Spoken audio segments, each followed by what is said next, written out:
Hello students, welcome to the class. My name is Ashish Gupta. In this lecture, I will discuss with you valence bond theory.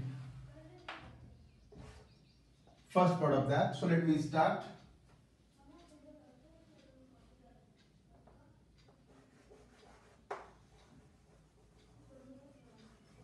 Werner's theory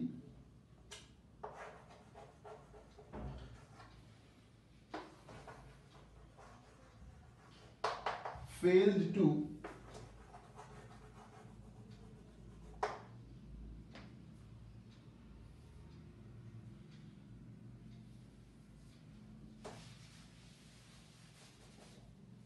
Werner's theory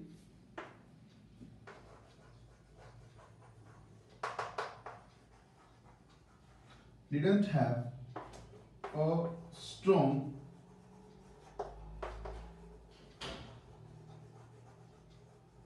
theoretical base.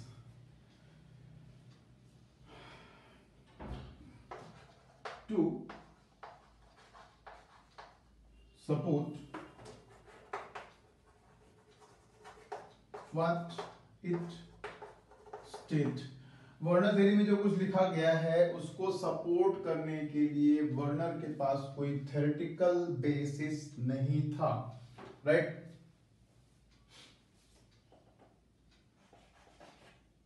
Werner's theory failed to explain magnetic property of complex compounds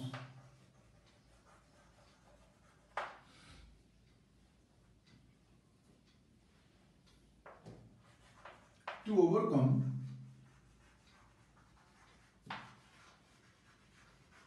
these points.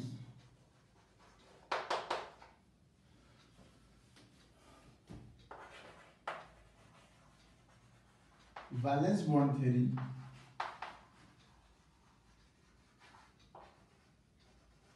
was proposed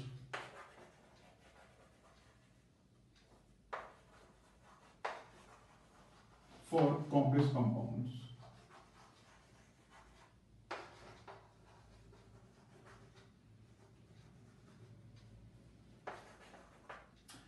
कहने का मतलब ये कि Werner theory no doubt बहुत अच्छा था, बहुत अच्छी बातें, बहुत सी बातें पहली बार वर्नर थ्योरी में बोली गई जो कि पहले किसी ने नहीं बताया था, लेकिन फिर भी Werner theory was not perfect, right, for explaining properties of coordination compounds. तो उसके लिए कुछ नया रिक्वायरमेंट था, तो वो नया था वैलेंस बॉन्ड थ्योरी, राइट? चलो तो एंटर करते हैं वैलेंस बॉन्ड थ्योरी में. So let we start valence bond theory. क्या कहता है valence bond theory?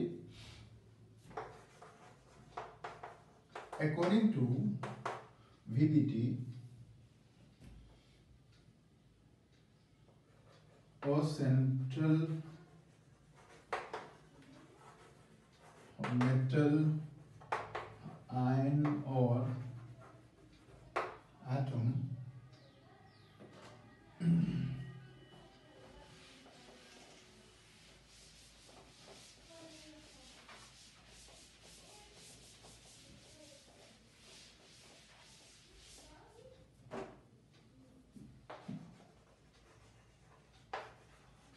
under the influence of ligands can use N-1 D NS and NP or NS NP and ND orbitals to form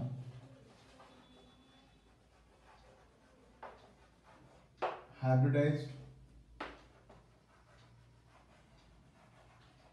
orbitals.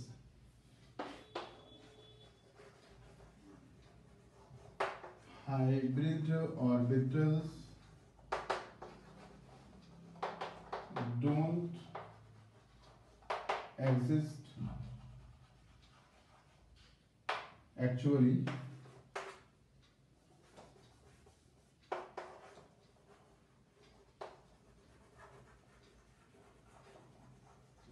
hybridization is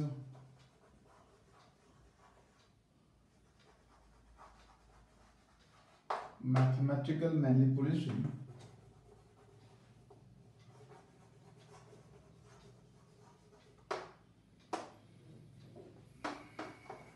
of atomic orbital wave function.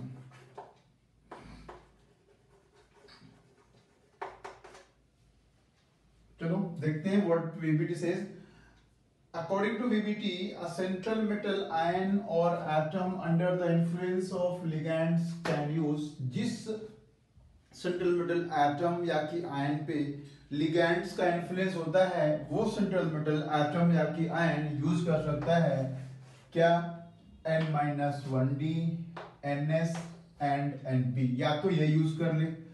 Alternatively, it can use NS, NP and ND orbitals to form hybridized orbitals, right? Hybridized orbitals don't exist actually. Hybridization is mathematical manipulation of atomic orbital wave function. हम कहते हैं sp hybridized, sp2, sp3 hybridized.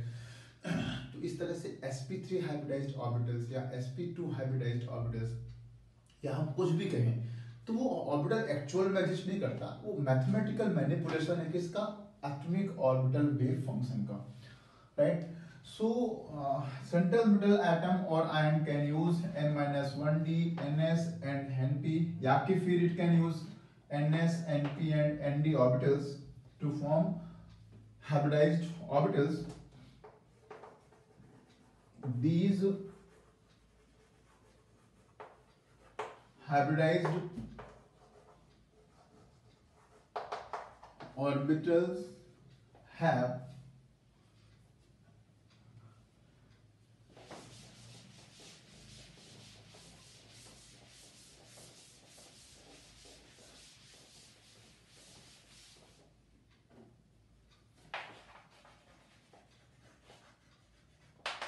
specific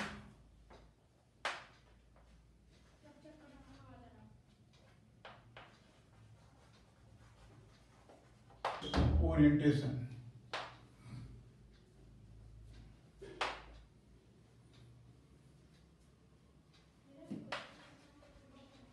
This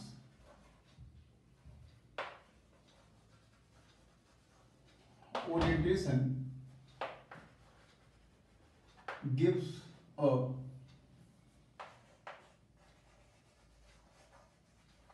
specific geometry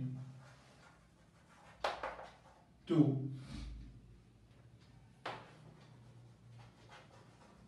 complex, जैसा कि Werner ने कहा था tetrahedral, octahedral, square planar, तो ये सब ज्योमेट्री कहां से मिलती है, बाय हाइब्रिडाइजेशन. ऐसा कौन बोलता है, ऐसा बोलता है VBT, right. These hybridized orbitals take LP from ligand. जो ऑर्बिटल्स हाइब्रिडाइज होते हैं वो लिगैंड से LP लेते हैं. तो लिगैंड सेंट्रल मेटल एटम के कौन से ऑर्बिटल में LP डोनेट करता है, so ligand donate LP in hybridized orbital of central metal ion और एटम, राइट. अब कौन कौन सी पॉसिबिलिटीज बनती हैं ऑफ हाइब्रिडाइजेशन, राइट. तो सबसे पहले हम लेते हैं कोऑर्डिनेशन नंबर, फिर लेते हैं हाइब्रिडाइजेशन, फिर लेते हैं जियोमेट्री।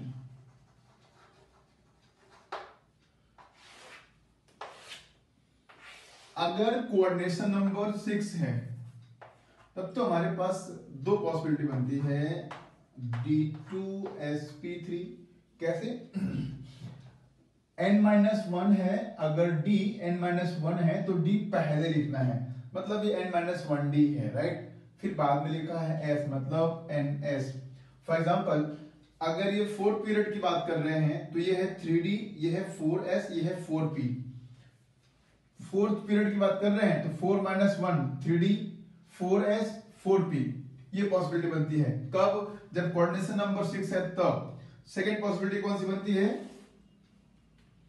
सेकंड पॉसिबिलिटी बनती है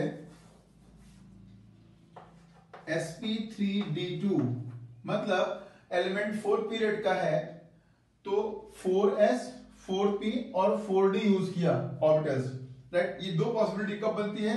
अगर कोऑर्डिनेशन नंबर 6 है तो ज्योमेट्री क्या हो जाएगी? इन दोनों ही केसेस में क्या हो जाएगी? Geometry octahedral, right.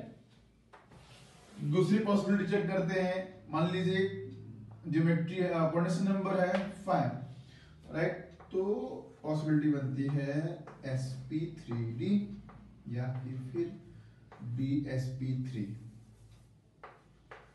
dsp3 दो पॉसिबिलिटी बनती है।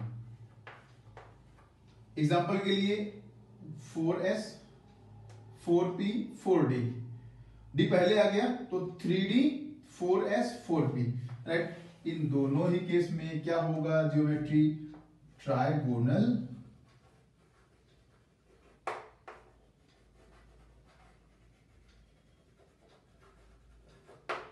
Bipyramidal, right.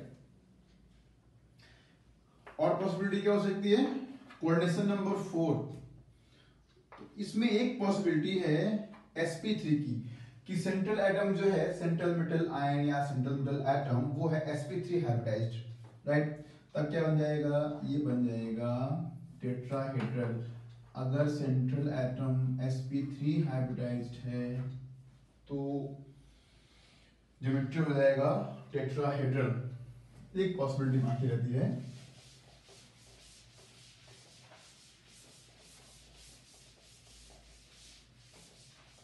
जब हम कहते हैं sp3 मतलब 4s 4p, राइट।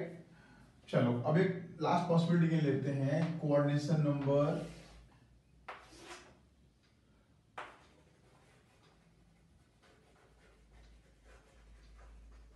हाइब्रिडाइजेशन और ज्योमेट्री। कोऑर्डिनेशन नंबर 4 हाइब्रिडाइजेशन, अभी हमने देखा यहां पे sp3 मतलब फॉर एग्जांपल 4s 4p। अब यहां पे हम देख रहे हैं dsp2, तो हम यहां मान सकते हैं कि 3d 4s 4p, राइट। इस कंडीशन में ये हो जाएगा स्क्वायर प्लेनर, राइट। तो इस तरह से VBT एक्सप्लेन करता है क्या? Geometry of coordination compounds. इस लेक्चर में इतना ही, मिलते हैं नेक्स्ट लेक्चर में, तब तक के लिए थैंक यू।